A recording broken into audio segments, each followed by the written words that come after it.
ॐ श्री गणेशाय नमः। अथ श्री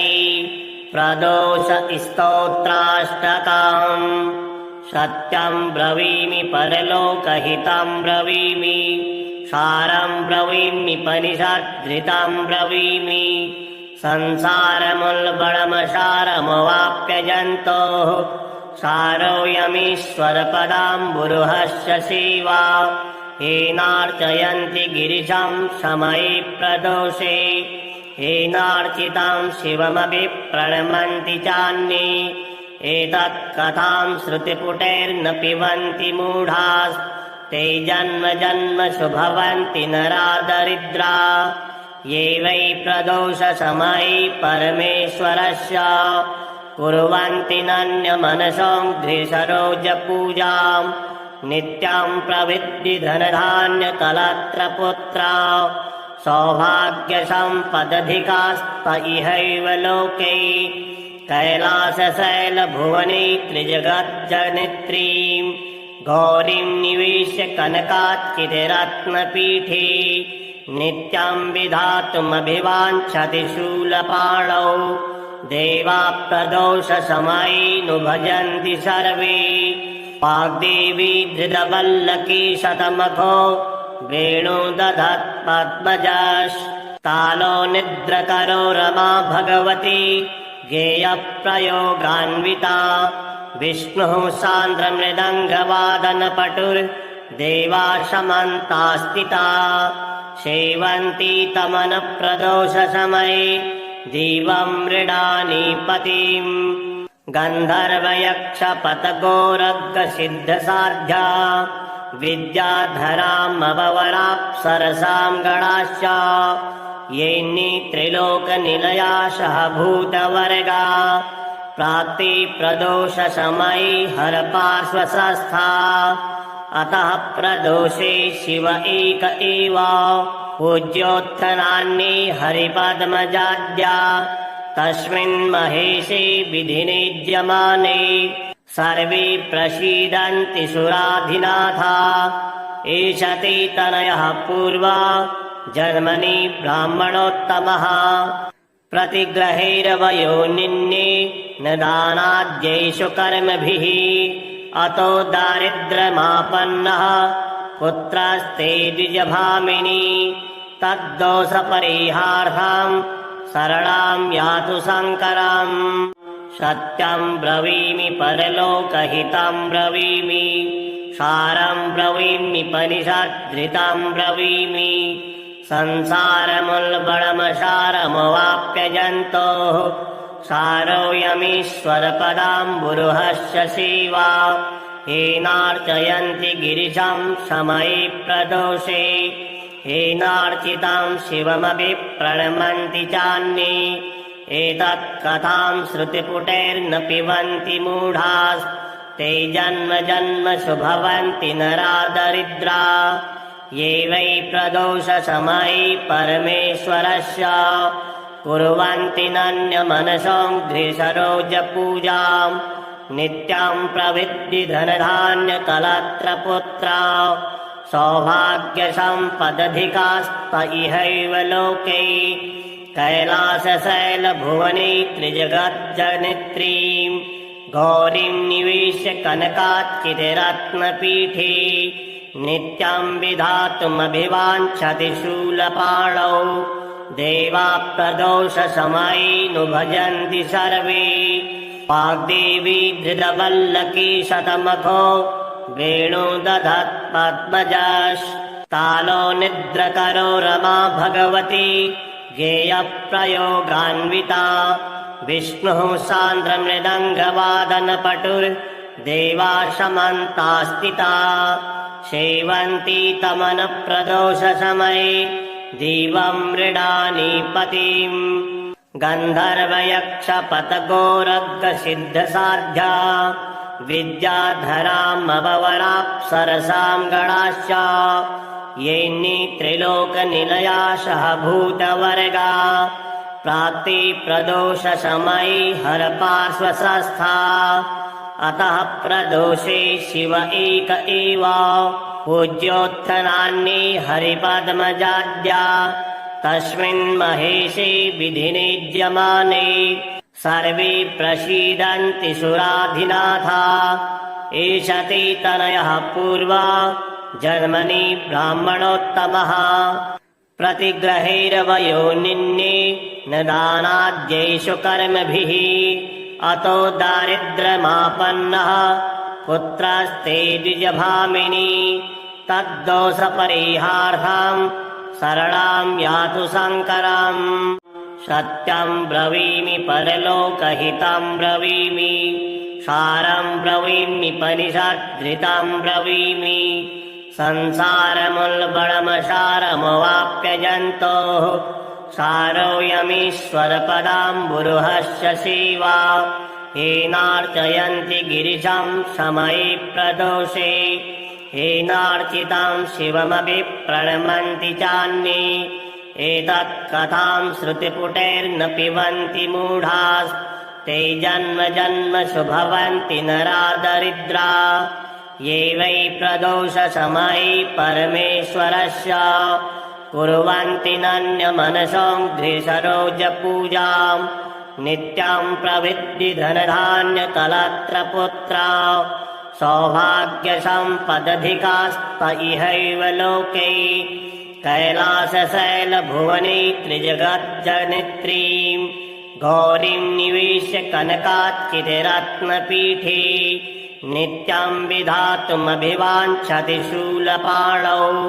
देवा प्रदोषसमये नु भजन्ति सर्वे वाग्देवी धृतवल्लकी शतमखो वेणु दधत् पद्मजस्तालो निद्रकरो रमा भगवती गेयप्रयोगान्विता विष्णुः सान्द्रमृदङ्गवादनपटुर्देवा समन्तास्थिता सेवन्ती तमनप्रदोषसमये दिवं मृडानीपतिम् गन्धर्वयक्षपतगोरग्गसिद्धसाध्या विद्याधरामवराप्सरसां गणाश्च येऽन्ये त्रिलोकनिलयाशः भूतवर्गा प्राप्ते प्रदोषसमये हरपार्श्वसंस्था अतः प्रदोषे शिव एक एव पूज्योत्थनान्ये हरिपद्मजाद्या तस्मिन् महेशे विधिनिज्यमाने सर्वे प्रसीदन्ति सुराधिनाथा एष ते तनयः पूर्वा जन्मनि ब्राह्मणोत्तमः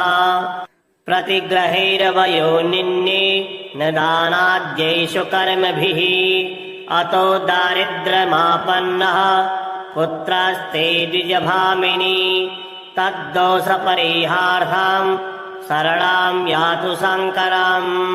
सत्यं ब्रवीमि परलोकहितं ब्रवीमि सारं ब्रवीम्यपनिषद्धृतं ब्रवीमि संसारमुल्बणमसारमवाप्यजन्तोः सारोऽयमीश्वरपदाम्बुरुहस्य सेवा येनार्चयन्ति गिरिशं समये प्रदोषे येनार्चितं शिवमपि प्रणमन्ति चान्ये एतत् कथां श्रुतिपुटैर्न पिबन्ति मूढास्ते जन्म जन्मसु भवन्ति नरा दरिद्रा ये वै प्रदोषसमये परमेश्वरस्य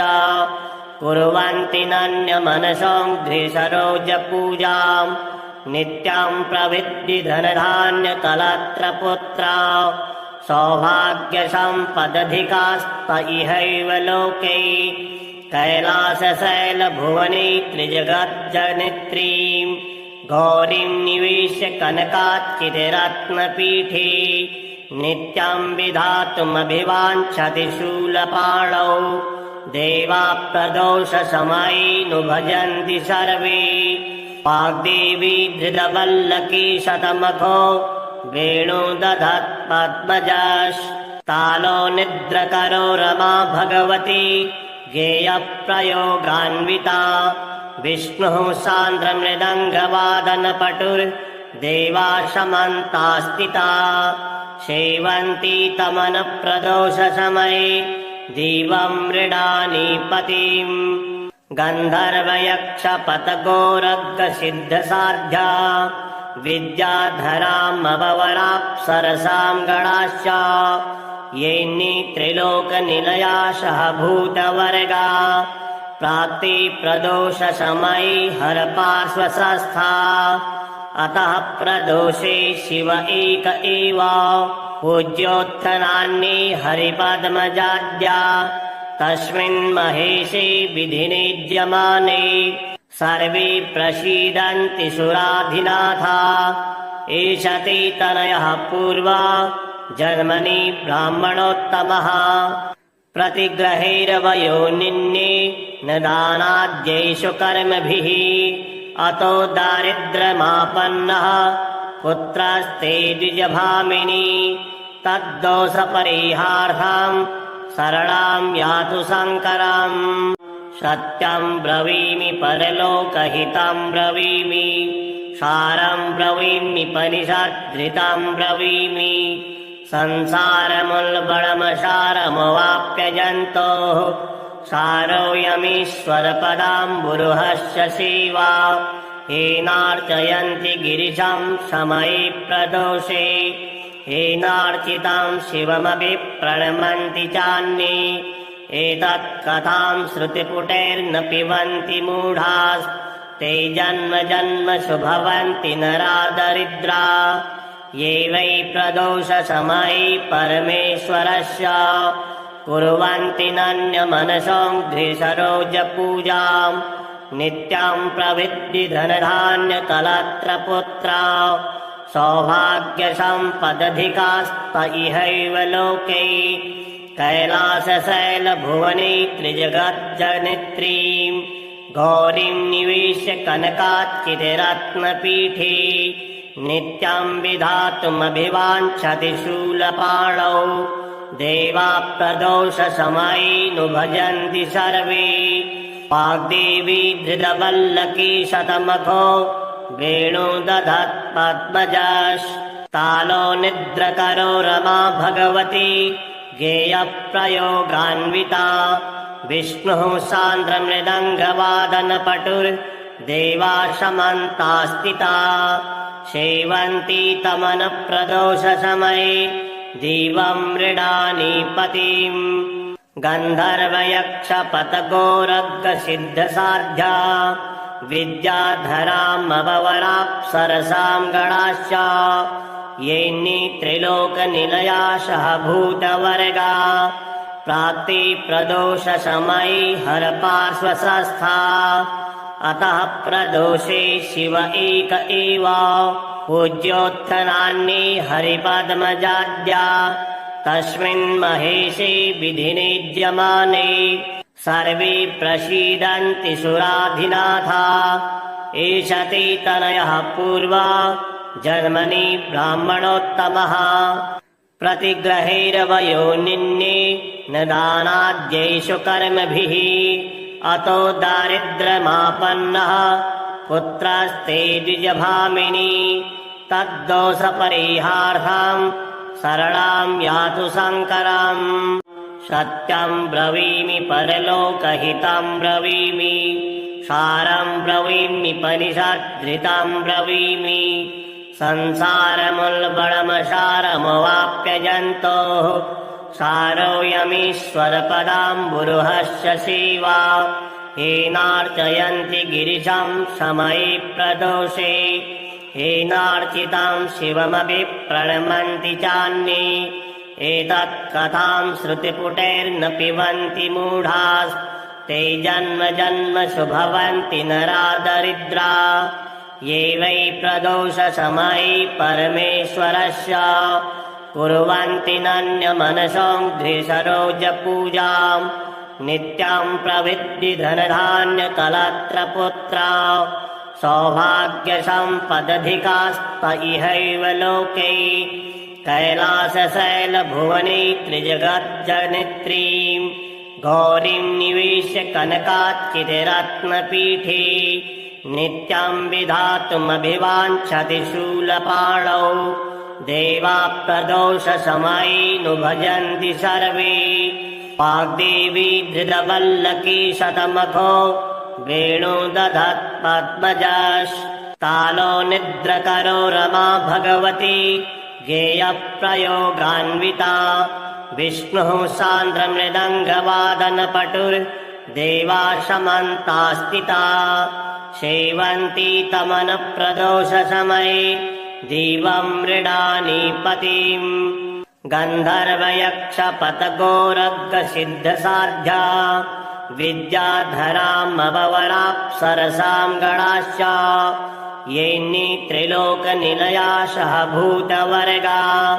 प्राप्ति प्रदोषसमये हरपार्श्वसंस्था अतः प्रदोषे शिव एक एव पूज्योत्थनान्ये हरिपद्मजाद्या तस्मिन् महेशे विधिनिज्यमाने सर्वे प्रसीदन्ति सुराधिनाथा एष ते तनयः पूर्वा जन्मनि ब्राह्मणोत्तमः प्रतिग्रहेरवयो निन्ये न दानाद्यैषु कर्मभिः अतो दारिद्र्यमापन्नः पुत्रस्ते द्विजभामिनी तद्दोषपरिहार्थं शरणां यातु शङ्करम् सत्यं ब्रवीमि परलोकहितं ब्रवीमि सारं ब्रवीमि परिषद्धृतं ब्रवीमि संसारमुल्बणमसारमवाप्यजन्तोः सारोऽयमीश्वरपदाम्बुरुहस्य सेवा येनार्चयन्ति गिरिशं समये प्रदोषे येनार्चितं शिवमपि प्रणमन्ति चान्ये एतत् कथां श्रुतिपुटैर्न पिबन्ति मूढास्ते जन्म जन्मसु भवन्ति नरा दरिद्रा ये वै प्रदोषसमये परमेश्वरस्य कुर्वन्ति नन्यमनसोऽघ्रिसरोजपूजां नित्यं प्रविद्धि धनधान्यकलत्रपुत्रा सौभाग्यसम्पदधिकास्त इहैव लोके कैलासशैलभुवने त्रिजगज्जनित्रीं गौरीं निवेश्य कनकाच्चितरत्नपीठे नित्यं विधातुमभिवाञ्छति शूलपाणौ देवा प्रदोषसमये नु भजन्ति सर्वे वाग्देवी धृतवल्लकी शतमखो वेणुदधत् पद्मजस्तालो निद्रकरो रमा भगवती गेयप्रयोगान्विता विष्णुः सान्द्रमृदङ्गवादनपटुर्देवा समन्तास्थिता सेवन्ती तमनप्रदोषसमये दिवं मृडानीपतिम् गन्धर्वयक्षपतगोरग्गसिद्धसाध्या विद्याधरामवराप्सरसां गणाश्च येऽन्ये त्रिलोकनिलयाशः भूतवर्गा प्राप्ति प्रदोषसमये हरपार्श्वसंस्था अतः प्रदोषे शिव एक एव पूज्योत्थनान्ये हरिपद्मजाद्या तस्मिन् महेशे विधिनिज्यमाने सर्वे प्रसीदन्ति सुराधिनाथा एष ते तनयः पूर्वा जन्मनि ब्राह्मणोत्तमः प्रतिग्रहेरवयो निन्ये न दानाद्यैषु कर्मभिः अतो दारिद्र्यमापन्नः पुत्रस्ते द्विजभामिनी तद्दोषपरिहार्थं शरणां यातु शङ्करम् सत्यं ब्रवीमि परलोकहितं ब्रवीमि सारं ब्रवीमि परिषद्धृतं ब्रवीमि संसारमुल्बणमसारमवाप्यजन्तोः सारोऽयमीश्वरपदाम्बुरुहस्य सेवा येनार्चयन्ति गिरिशं समये प्रदोषे येनार्चितं शिवमपि प्रणमन्ति चान्ये एतत् कथां श्रुतिपुटैर्न पिबन्ति मूढास्ते जन्म जन्मसु भवन्ति नरा दरिद्रा ये वै प्रदोषसमये परमेश्वरस्य कुर्वन्ति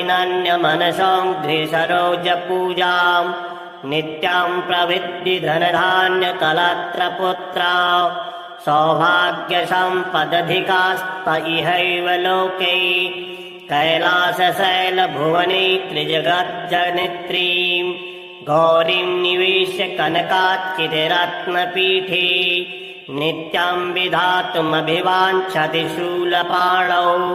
देवा प्रदोषसमये भजन्ति सर्वे वाग्देवी धृतवल्लकी शतमखो वेणुदधत् पद्मजस्तालो निद्रकरो रमा भगवती गेयप्रयोगान्विता विष्णुः सान्द्रमृदङ्गवादनपटुर्देवा समन्तास्थिता सेवन्ती तमनप्रदोषसमये दिवं मृडानीपतिम् गन्धर्वयक्षपतगोरग्गसिद्धसाध्या विद्याधरामवराप्सरसां गणाश्च येन्नि त्रिलोकनिलयाशः भूतवर्गा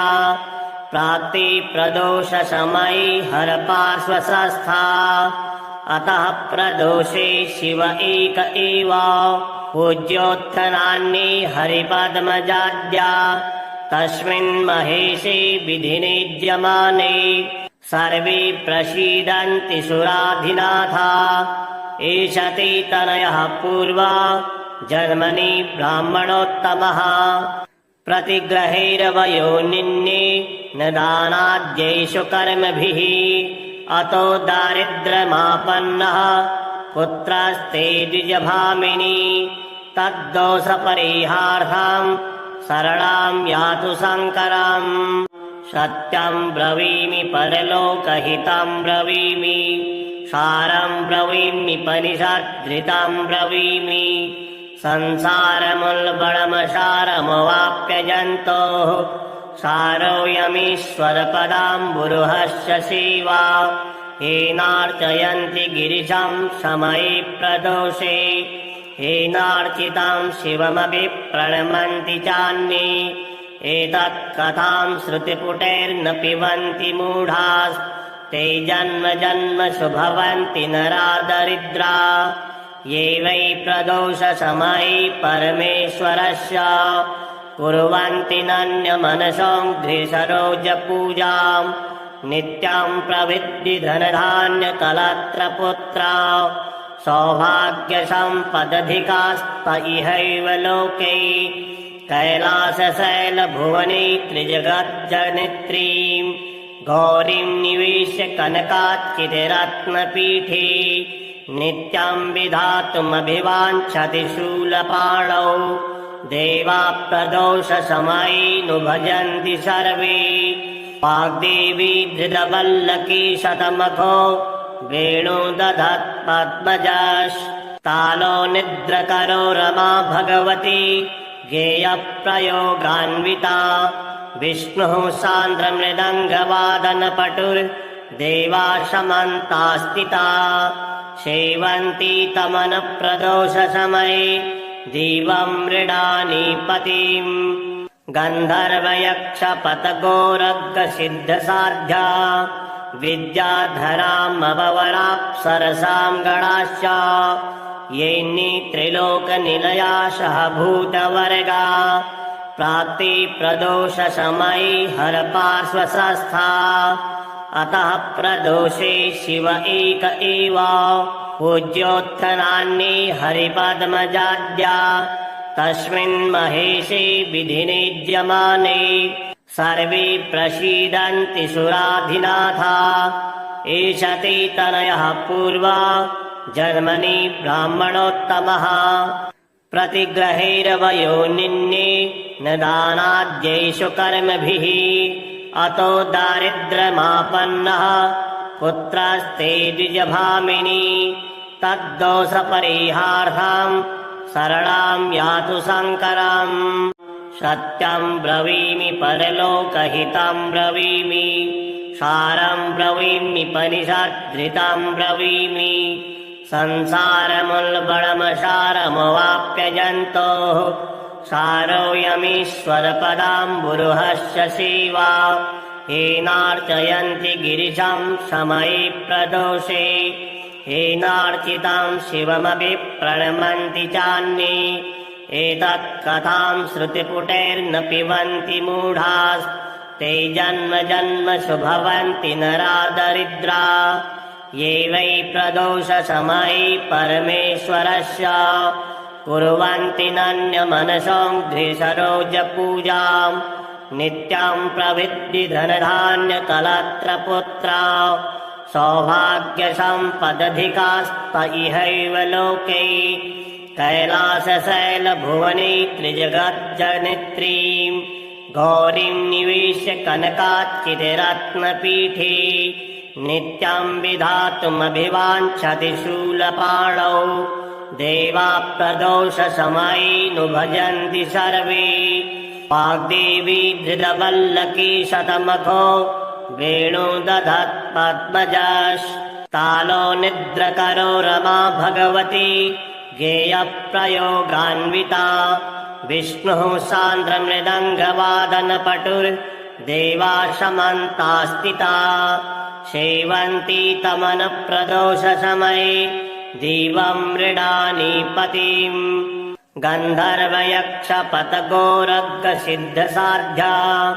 विद्याधरामवराप्सरसां गणाश्च येऽन्ये त्रिलोकनिलयाशः भूतवर्गा प्राप्ति प्रदोषसमये हरपार्श्वसंस्था अतः प्रदोषे शिव एक एव पूज्योत्थनान्ये हरिपद्मजाद्या तस्मिन् महेशे विधिनिज्यमाने सर्वे प्रसीदन्ति सुराधिनाथा एष ते तनयः पूर्वा जन्मनि ब्राह्मणोत्तमः प्रतिग्रहेरवयो निन्ये न दानाद्यैषु कर्मभिः अतो दारिद्र्यमापन्नः पुत्रस्ते द्विजभामिनी तद्दोषपरिहार्थं शरणां यातु शङ्करम् सत्यं ब्रवीमि परलोकहितं ब्रवीमि सारं ब्रवीमि परिषद्धृतं ब्रवीमि संसारमुल्बणमसारमवाप्यजन्तोः सारोऽयमीश्वरपदाम्बुरुहस्य सेवा येनार्चयन्ति गिरिशं समये प्रदोषे येनार्चितं शिवमपि प्रणमन्ति चान्ये एतत् कथां श्रुतिपुटैर्न पिबन्ति मूढास्ते जन्म जन्मषु भवन्ति नरा दरिद्रा ये वै प्रदोषसमये परमेश्वरस्य कुर्वन्ति नन्यमनसोऽङ्घ्रिसरोजपूजाम् नित्यं प्रविद्धि धनधान्यकलत्रपुत्रा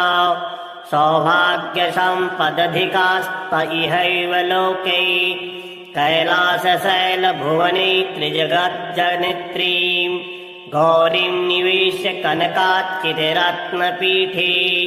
नित्यं विधातुमभिवाञ्छति शूलपाणौ देवा प्रदोषसमये नु भजन्ति सर्वे वाग्देवी धृतवल्लकी शतमखो वेणु दधत् पद्मजस्तालो निद्रकरो रमा भगवती गेयप्रयोगान्विता विष्णुः सान्द्रमृदङ्गवादनपटुर्देवा समन्तास्थिता सेवन्ती तमनप्रदोषसमये दिवं मृडानीपतिम् गन्धर्वयक्षपतगोरग्गसिद्धसाध्या विद्याधरामवराप्सरसां गणाश्च येऽन्ये त्रिलोकनिलयाशः भूतवर्गा प्राप्ति प्रदोषसमये हरपार्श्वसंस्था अतः प्रदोषे शिव एक एव पूज्योत्थनान्ये हरिपद्मजाद्या तस्मिन् महेशे विधिनिज्यमाने सर्वे प्रसीदन्ति सुराधिनाथा एष ते तनयः पूर्वा जन्मनि ब्राह्मणोत्तमः प्रतिग्रहेरवयो निन्ये न दानाद्यैषु कर्मभिः अतो दारिद्र्यमापन्नः पुत्रस्ते द्विजभामिनी तद्दोषपरिहार्थं शरणां यातु शङ्करम् सत्यं ब्रवीमि परलोकहितं ब्रवीमि सारं ब्रवीम्युपनिषद्धृतं ब्रवीमि संसारमुल्बणमसारमवाप्यजन्तोः सारोऽयमीश्वरपदाम्बुरुहस्य सेवा येनार्चयन्ति गिरिशं समये प्रदोषे येनार्चितां शिवमपि प्रणमन्ति चान्ये एतत्कथां श्रुतिपुटैर्न पिबन्ति मूढास्ते जन्म जन्मसु भवन्ति नरा दरिद्रा ये वै प्रदोषसमये परमेश्वरस्य कुर्वन्ति नन्यमनसोऽघ्रिसरोजपूजां नित्यां प्रविद्धि धनधान्यकलत्रपुत्रा सौभाग्यसम्पदधिकास्त इहैव लोके कैलासशैलभुवने त्रिजगज्जनित्रीं गौरीं निवेश्य कनकाच्चिरत्नपीठे नित्यं विधातुमभिवाञ्छति शूलपाणौ देवा प्रदोषसमये नु भजन्ति सर्वे वाग्देवी धृतवल्लकी शतमखो वेणु दधत्पद्मजस्तालो निद्रकरो रमा भगवती गेयप्रयोगान्विता विष्णुः सान्द्रमृदङ्गवादनपटुर्देवा समन्तास्थिता सेवन्ती तमनप्रदोषसमये दीवं मृडानीपतिम् गन्धर्वयक्षपतगोरग्गसिद्धसाध्या विद्याधरामवराप्सरसां गणाश्च येऽन्ये त्रिलोकनिलयाशः भूतवर्गा प्राप्ति प्रदोषसमये हरपार्श्वसंस्था अतः प्रदोषे शिव एक एव पूज्योत्थनान्ये हरिपद्मजाद्या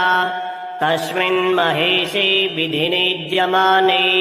सर्वे प्रसीदन्ति सुराधिनाथा एष ते तनयः पूर्वा जन्मनि ब्राह्मणोत्तमः प्रतिग्रहेरवयो निन्ये न दानाद्यैषु कर्मभिः अतो दारिद्र्यमापन्नः पुत्रस्ते द्विजभामिनी तद्दोषपरिहार्थं शरणां यातु शङ्करम् सत्यं ब्रवीमि परलोकहितं ब्रवीमि सारं ब्रवीम्युपनिषद्धृतं ब्रवीमि संसारमुल्बणमसारमवाप्यजन्तोः सारोऽयमीश्वरपदाम्बुरुहस्य सेवा येनार्चयन्ति गिरिशं समये प्रदोषे येनार्चितां शिवमपि प्रणमन्ति चान्ये एतत्कथां श्रुतिपुटैर्न पिबन्ति मूढास्ते जन्म जन्मसु भवन्ति नरा दरिद्रा ये वै प्रदोषसमये परमेश्वरस्य कुर्वन्ति नन्यमनसोऽघ्रिसरोजपूजां नित्यां प्रविद्धि धनधान्यकलत्रपुत्रा सौभाग्यसम्पदधिकास्त इहैव लोके कैलासशैलभुवने त्रिजगज्जनित्रीं गौरीं निवेश्य कनकाच्चिरत्नपीठे नित्यं विधातुमभिवाञ्छति शूलपाणौ देवा प्रदोषसमये नु भजन्ति सर्वे वाग्देवी धृतवल्लकी शतमखो वेणु दधत्पद्मजस्तालो निद्रकरो रमा भगवती गेयप्रयोगान्विता विष्णुः सान्द्रमृदङ्गवादनपटुर्देवा समन्तास्थिता सेवन्ती तमनप्रदोषसमये दीवं मृडानीपतिम् गन्धर्वयक्षपतगोरग्गसिद्धसाध्या विद्याधरामवराप्सरसां गणाश्च येऽन्ये त्रिलोकनिलयाशः भूतवर्गा प्राप्ति प्रदोषसमये हरपार्श्वसंस्था अतः प्रदोषे शिव एक एव पूज्योत्थनान्ये हरिपद्मजाद्या तस्मिन् महेशे विधिनिज्यमाने सर्वे प्रसीदन्ति सुराधिनाथा एष ते तनयः पूर्वा जन्मनि ब्राह्मणोत्तमः प्रतिग्रहेरवयो निन्ये न दानाद्यैषु कर्मभिः अतो दारिद्र्यमापन्नः पुत्रस्ते द्विजभामिनी तद्दोषपरिहार्थं शरणां यातु शङ्करम् सत्यं ब्रवीमि परलोकहितं ब्रवीमि सारं ब्रवीमि परिषद्धृतं ब्रवीमि संसारमुल्बणमसारमवाप्यजन्तोः सारोऽयमीश्वरपदाम्बुरुहस्य सेवा येनार्चयन्ति गिरिशं समये प्रदोषे येनार्चितं शिवमपि प्रणमन्ति चान्ये एतत्कथां श्रुतिपुटैर्न पिबन्ति मूढास्ते जन्म जन्मसु भवन्ति नरा दरिद्रा ये वै प्रदोषसमये परमेश्वरस्य कुर्वन्ति नन्यमनसोऽङ्घ्रिसरोजपूजां नित्यं प्रविद्धि धनधान्यकलत्रपुत्रा सौभाग्यसम्पदधिकास्त इहैव लोके कैलासशैलभुवने त्रिजगज्जनित्रीं गौरीं निवेश्य कनकात्कितिरत्नपीठे नित्यं विधातुमभिवाञ्छति शूलपाणौ देवा प्रदोषसमये नु भजन्ति सर्वे वाग्देवी धृतवल्लकी शतमखो वेणु दधत् पद्मजस्तालो निद्रकरो रमा भगवती गेयप्रयोगान्विता विष्णुः सान्द्रमृदङ्गवादनपटुर्देवा समन्तास्थिता सेवन्ती तमनप्रदोषसमये दिवं मृडानीपतिम् गन्धर्वयक्षपतगोरग्गसिद्धसाध्या विद्याधरामवराप्सरसां गणाश्च येन्नि त्रिलोकनिलयाशः भूतवर्गा प्राप्ति प्रदोषसमये हरपार्श्वसस्था अतः प्रदोषे शिव एक एव पूज्योत्थनान्ये हरिपद्मजाद्या तस्मिन् महेशे विधिनिज्यमाने सर्वे प्रसीदन्ति सुराधिनाथा एष ते तनयः पूर्वा जन्मनि ब्राह्मणोत्तमः प्रतिग्रहेरवयो निन्ये न दानाद्यैषु कर्मभिः अतो दारिद्र्यमापन्नः पुत्रस्ते द्विजभामिनी तद्दोषपरिहार्थं शरणां यातु शङ्करम् सत्यं ब्रवीमि परलोकहितं ब्रवीमि सारं ब्रवीमि परिषद्धृतं ब्रवीमि संसारमुल्बणमसारमवाप्यजन्तोः सारोऽयमीश्वरपदाम्बुरुहस्य सेवा येनार्चयन्ति गिरिशं समये प्रदोषे येनार्चितं शिवमपि प्रणमन्ति चान्ये एतत्कथां श्रुतिपुटैर्न पिबन्ति मूढास्ते जन्म जन्मसु भवन्ति नरा दरिद्रा ये वै प्रदोषसमये परमेश्वरस्य कुर्वन्ति नन्यमनसोऽङ्घ्रिसरोजपूजां नित्यं प्रविद्धि धनधान्यकलत्रपुत्रा सौभाग्यसम्पदधिकास्त इहैव लोके कैलासशैलभुवने त्रिजगज्जनित्रीं गौरीं निवेश्य कनकात्कितिरत्नपीठे नित्यं विधातुमभिवाञ्छति शूलपाणौ देवा प्रदोषसमये नु भजन्ति सर्वे वाग्देवी धृतवल्लकी शतमखो वेणु दधत् पद्मजस्तालो निद्रकरो रमा भगवती गेयप्रयोगान्विता विष्णुः सान्द्रमृदङ्गवादनपटुर्देवा समन्तास्थिता सेवन्ती तमनप्रदोषसमये दिवं मृडानीपतिम् गन्धर्वयक्षपतगोरग्गसिद्धसाध्या विद्याधरामवराप्सरसां गणाश्च येन्नि त्रिलोकनिलयाशः भूतवर्गा प्राप्ति प्रदोषशमयी हरपार्श्वसंस्था अतः प्रदोषे शिव एक एव पूज्योत्थनान्ये हरिपद्मजाद्या तस्मिन् महेशे विधिनिज्यमाने सर्वे प्रसीदन्ति सुराधिनाथा एष ते तनयः पूर्वा जन्मनि ब्राह्मणोत्तमः प्रतिग्रहेरवयो निन्ये न दानाद्यैषु कर्मभिः अतो दारिद्र्यमापन्नः पुत्रस्ते द्विजभामिनी तद्दोषपरिहार्थं शरणां यातु शङ्करम्।